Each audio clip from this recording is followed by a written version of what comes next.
Hello everyone, welcome back to my channel study with Muskan. आज का जो हमारा टॉपिक है वो है कि जो हमारा मैनेजमेंट कंट्रोल सिस्टम है वो मैन्युफैक्चरिंग में, फाइनेंशियल सर्विस में और एनपीओज़ में कैसा होता है। So let's discuss. सबसे पहला आता है कि management control system in manufacturing हमें पता है कि प्रोडक्शन डिपार्टमेंट का होता है काम, कैसे काम करना कि कम से कम कॉस्ट लगे और ऑप्टिमम यूटिलाइजेशन हो सके रिसोर्सेज का। तो एमसीएस मैन्युफैक्चरिंग एक फ्रेमवर्क होता है जिसमें वो क्या करता है कि वो मॉनिटर करता है और मैनेज करता है सारे वेरियस जितने भी एस्पेक्ट्स हैं मैन्युफैक्चरिंग प्रोसेस के अंदर, कि वो सारे जो भी एस्पेक्ट्स हैं क्या वो हमारे जो ऑपरेशनल एक्टिविटीज़ हैं, जो स्ट्रेटेजिक गोल्स हैं हमारे ऑपरेशनल एक्टिविटीज़ के, क्या वो सब अलाइन हैं या नहीं है। तो ये सारा काम क्या होता है कि एमसीएस इन मैन्युफैक्चरिंग के अंदर होता है कि हमारे जो भी स्ट्रेटेजिक गोल्स हमने बनाए थे, क्या वो हमारे जो भी ऑपरेशनल एक्टिविटीज़ हैं, मैन्युफैक्चरिंग जो प्रोसेस है उसके साथ अलाइन हो पा रही है या नहीं हो पा रही है। अब ये जो सिस्टम है ये बिजनेस को हेल्प करता है कि वो उसकी परफॉर्मेंस को असेस कर सकता है, वो आइडेंटिफाई कर सकता है कि कहाँ कहाँ उसे इम्प्रूवमेंट करने की ज़रूरत है, और इन्फॉर्म करता है अपने डिसीज़न को ताकि वो ऑप्टिमम एफिशिएंसी से वर्क कर सके, प्रोडक्टिविटी से वर्क कर सके और प्रॉफिटेबिलिटी से वर्क कर सके। अब इसके की फंक्शन क्या है? एक तो मॉनिटरिंग एंड मेजरमेंट, कि सबसे पहले मॉनिटर करना कि हमें क्या क्या चीज़ें चाहिए, मतलब प्रॉपरली, जैसे अब एक मशीनरी है उसके अंदर पूरा हमें मॉनिटर करना पड़ता है कि हमें क्या क्या चीज़ें चाहिए, और मेजरमेंट करना कि हमें कितने चीज़ की कितनी रिक्वायरमेंट है, फॉर एग्जांपल लेबर है, रॉ मटेरियल है, ये सारी चीज़ें। फिर आता है परफॉर्मेंस इवैल्यूएशन, कि हमने हमारी परफॉर्मेंस दे दी, अब हमें इवैल्यूएशन करना भी तो ज़रूरी है ना कि हमने कितनी परफॉर्मेंस की, क्या हमारी जो परफॉर्मेंस थी वो ऑप्टिमम थी या नहीं थी। वो चीज़ें भी मतलब बहुत इम्पॉर्टेंट है एक ऑर्गेनाइजेशन के अंदर। फिर डिसीज़न लेना कि जो हमने परफॉर्मेंस इवैल्यूएशन की है उसके ऊपर डिसीज़न लेना कि हमारा जो रिज़ल्ट है वो कैसा आया है, उस चीज़ पे डिसीज़न लेना। फिर फीडबैक एंड कंट्रोल, कि अकॉर्डिंग टू जो भी परफॉर्मेंस आई है उसके अंदर फीडबैक देना, कंट्रोल करना कि क्या क्या चीज़ें हैं जो हमारे बजट से बाहर है, क्या चीज़ें हैं जिस पे हमें वर्क करने की ज़रूरत है, और अलाइनमेंट चेक करना कि हमारे जो डिपार्टमेंट का गोल है और जो हमारे ऑर्गेनाइजेशन का पूरे प्रॉपर ऑर्गेनाइजेशन का गोल है क्या वो अलाइनमेंट में वर्क कर रहे हैं या नहीं कर रहे। अब इसके बेनिफिट्स क्या है कि एक तो एफिशिएंसी को इम्प्रूव करता है, प्रोडक्टिविटी को इन्हांस करता है कि प्रोडक्ट बहुत ज़्यादा तेज़ी से बनने लगता है, और कॉस्ट की मैनेजमेंट है वो बहुत अच्छे से हो जाती है, और जो क्वालिटी है वो भी हमारी इंक्रीज़ हो जाती है। मतलब क्या है कि अगर एफिशिएंसी इंक्रीज़ होएगी तो अकॉर्डिंग टू प्रोडक्टिविटी भी इंक्रीज़ होएगी, अगर प्रोडक्टिविटी इंक्रीज़ होएगी तो ऑप्टिमम यूटिलाइजेशन होगा रिसोर्सेज का, जिससे क्या होगी हमारी जो कॉस्ट मैनेजमेंट है वो बेटर हो पाएगी, मतलब कम कॉस्ट में हम ज़्यादा से ज़्यादा प्रोडक्ट बना पाएंगे। और अगर हम ज़्यादा से ज़्यादा प्रोडक्ट बना पाएंगे, कम कॉस्ट लगेगी, तो हम क्वालिटी के ऊपर भी ध्यान दे पाएंगे, जिससे क्या होगा कि हमारी जो क्वालिटी है वो भी इंक्रीज़ हो जाएगी। तो एक एफिशिएंसी की इम्प्रूव होने की वजह से एमसीएस के थ्रू मतलब 4 चीज़ों पे इफेक्ट पड़ रहा है कि प्रोडक्टिविटी इन्हांस होएगी, कॉस्ट की मैनेजमेंट होगी, क्वालिटी इंक्रीज होगी। फिर आता है इम्प्रूव डिसीजन मेकिंग, कि जो हमारा डिसीजन मेकिंग जो प्रोसेस होती है बहुत डिफ़िकल्ट होता है एक कंपनी के अंदर या एक ऑर्गेनाइजेशन के अंदर डिसीजन लेना, एक मतलब निचोड़ पर पहुंचना, तो वो उस चीज़ को भी इम्प्रूव करता है और रिस्क को तो रिड्यूस करता है, क्योंकि अगर अच्छी एमसीएस होगी, अच्छी कंट्रोल सिस्टम होगी मैन्युफैक्चरिंग में, तो रिस्क के चांसेस बहुत कम हो जाते हैं। फिर है कॉम्पिटिटिवनेस को इंक्रीज़ करता है।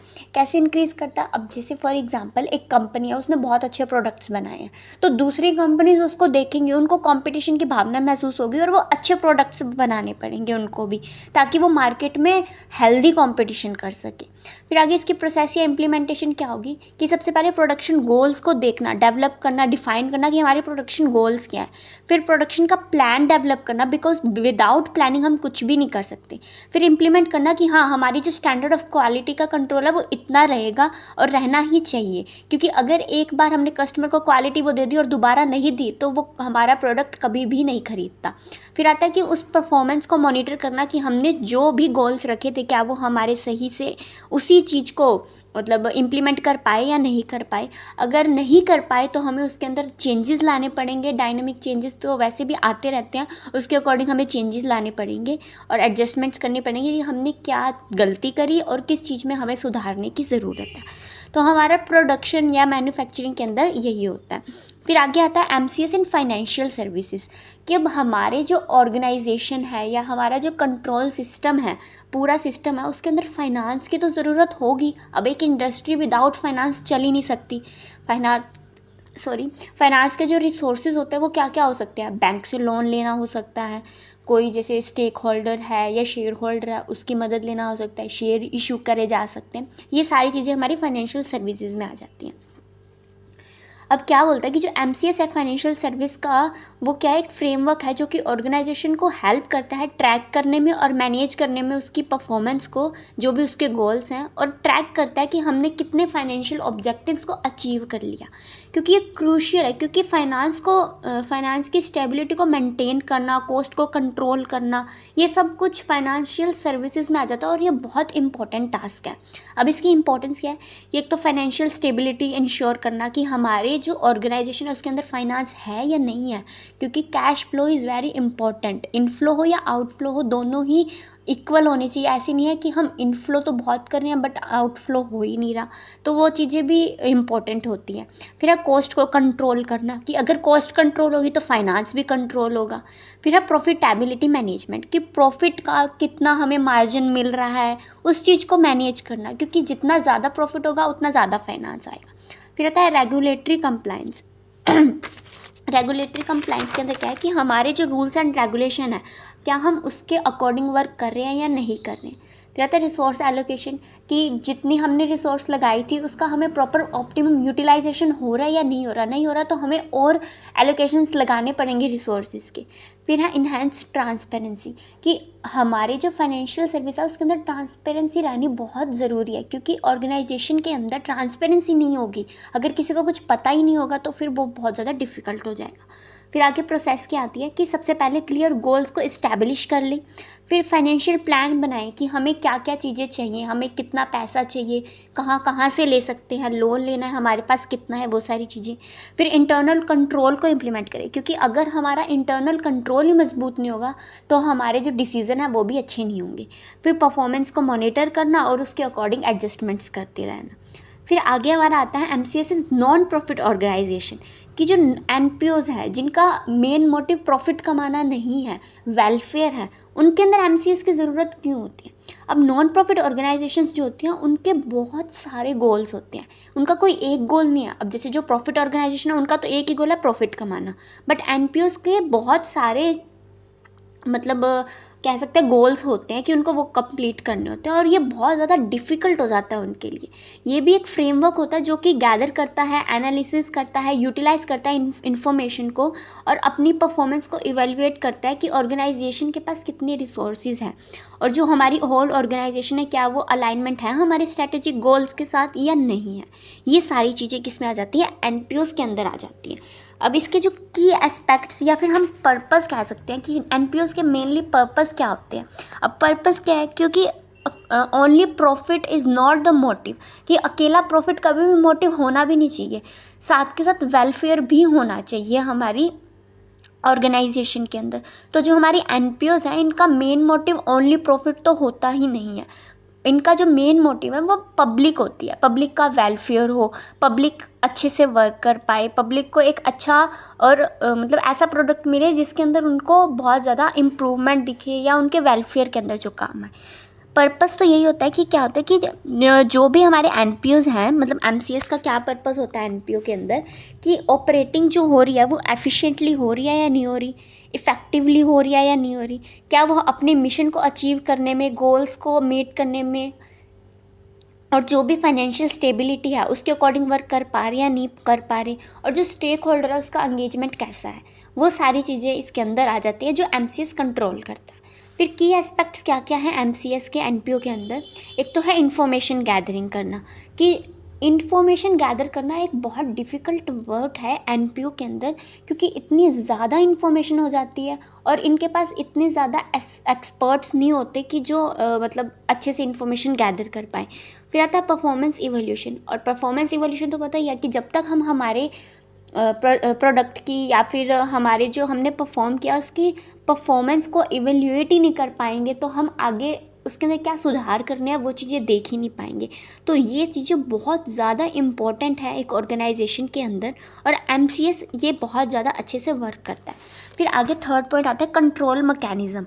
अब कंट्रोल मैकेनिज़्म के अंदर क्या है कि हमारे जो रिस्क्स हैं उनको कैसे कंट्रोल किया जा सके, क्योंकि जो NPOs हैं वो बहुत ज़्यादा रिस्क टेकिंग होते हैं, क्योंकि इनके मल्टीपल ऑब्जेक्टिव्स होते हैं और इनकी जो सक्सेस है उसको मेज़र करना बहुत ज़्यादा चैलेंजिंग हो जाता है, क्योंकि इनके पास कोई एक्सपर्ट्स नहीं होते इतने। इसीलिए जो कंट्रोल मैकेनिज़्म है वो भी इनका मजबूत होना चाहिए। फिर आता है फ्लैक्सिबिलिटी। अब हमारे जो इन्वायरमेंट है, एक्सटर्नल है चाहे इंटरनल इन्वायरमेंट है, वो चेंज होता रहता है अकॉर्डिंग टू सिचुएशन। तो उसके अकॉर्डिंग हमारे अंदर, हमारे ऑर्गेनाइजेशन के अंदर या MCS के अंदर ऐसी कैपेबिलिटी होनी चाहिए कि वो अकॉर्डिंग टू इन्वायरमेंट खुद को चेंज कर पाए। फिर आता है establish strong internal control system. एक जो ऑर्गेनाइजेशन होती है उसका जो इंटरनल कंट्रोल सिस्टम होता है, अगर वो ही मजबूत नहीं है तो कोई भी इन्वायरमेंट में वो सक्सीड नहीं कर सकती, चाहे वो इंटरनल हो चाहे वो एक्सटर्नल हो। क्योंकि अगर इंटरनल हमारा मजबूत ही नहीं होगा तो क्या होगा कि जो हमारे एक्सटर्नल इन्वायरमेंट है या इंटरनल कॉन्फ्लिक्ट्स हैं वो बढ़ने लग जाएंगे, जिससे क्या होगा कि गोल से हटके सब वर्क करने लगेंगे, जेलसी आ जाएगी। तो जो हमारा इंटरनल कंट्रोल सिस्टम है वो बहुत मजबूत होना चाहिए। फिर आता है फाइनेंशियल मैनेजमेंट, कि फाइनेंस की ऐसी मैनेजमेंट करो कि हमें अच्छे से, मतलब अगली बार भी ऐसा फाइनेंस मिल सके। मतलब ऐसा ना हो कि हमने एक बार फाइनेंशियल मतलब जैसे लोन ले लिया और हम रीपे ही नहीं कर पाए, हम अच्छे से उसका यूज़ ही नहीं कर पाए लॉन्ग टर्म तक।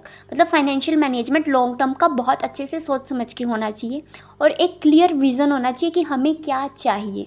हमारे जो गोल्स हैं, जो भी हमारा विजन है वो क्लियर होना चाहिए और एक ही होना चाहिए। लेकिन जो NPOs हैं उसके अंदर बहुत ज़्यादा चैलेंजेस भी हैं, क्योंकि इनका सबसे पहले तो मल्टीपल ऑब्जेक्टिव्स होते हैं। उनका कोई एक गोल नहीं है कि हमें प्रॉफिट कमाना है, ये कोई गोल नहीं है उनका। उनके बहुत सारे गोल है कि पब्लिक को वेलफेयर देना है, पब्लिक को ये करना है, पब्लिक को वो करना है, ये सारे इसके अंदर आ जाते हैं। फिर वॉलंटियर्स एक्सपर्ट नहीं होते, रिसोर्सेज है वो लिमिटेड होते हैं। ट्रांसपेरेंसी बोल तो दी जाती है बट एक्चुअल में यहाँ ट्रांसपेरेंसी नहीं होती है, और जो एक्सटर्नल फैक्टर्स हैं वो बहुत ईजीली अफेक्ट कर देते हैं NPOs को। फिर आगे इसकी प्रोसेस या इम्प्लीमेंटेशन क्या आ जाता है कि सबसे पहले एक स्ट्रेटेजिक अच्छे से प्लान बनाओ कि क्या चाहिए। फिर परफॉर्मेंस में मैट्रिसेस को इस्टेब्लिश करो कि ये परफॉर्मेंस होनी चाहिए। फिर फाइनेंशियल कंट्रोल को इम्प्लीमेंट करो, उसको मॉनिटर करो, इवैल्यूएशन करो हाथों हाथ उसके अंदर, और सारी जितनी भी एडजस्टमेंट्स हैं उनको अचीव करो या उनको चेंज करो। मेनली इस पूरा जो कॉन्सेप्ट था उसका निचोड़ क्या है कि जो हमारा MCS है, मैनेजमेंट कंट्रोल सिस्टम है, वो किसी भी ऑर्गेनाइजेशन के, किसी भी डिपार्टमेंट के लिए बहुत इंपॉर्टेंट है, और इसके बिना हम वर्क नहीं कर सकते। क्योंकि अगर हमारा मैनेजमेंट कंट्रोल सिस्टम नहीं होगा तो हमारा इंटरनल और एक्सटर्नल दोनों तरीके से कोई भी वजूद नहीं रहेगा, और हमारी अगर जड़ ही मजबूत नहीं रहेगी तो हम प्रॉफिट ना तो कमा पाएंगे और ना ही हम हमारे गोल्स को अचीव कर पाएंगे। तो इसीलिए हमारा मैनेजमेंट कंट्रोल सिस्टम, चाहे वो NPOs में हो, चाहे वो फाइनेंशियल सर्विसेज में हो, चाहे वो मैन्युफैक्चरिंग में हो, ज़रूर अच्छे से होना चाहिए। आई होप आपको समझ में आया होगा। Thanks for watching.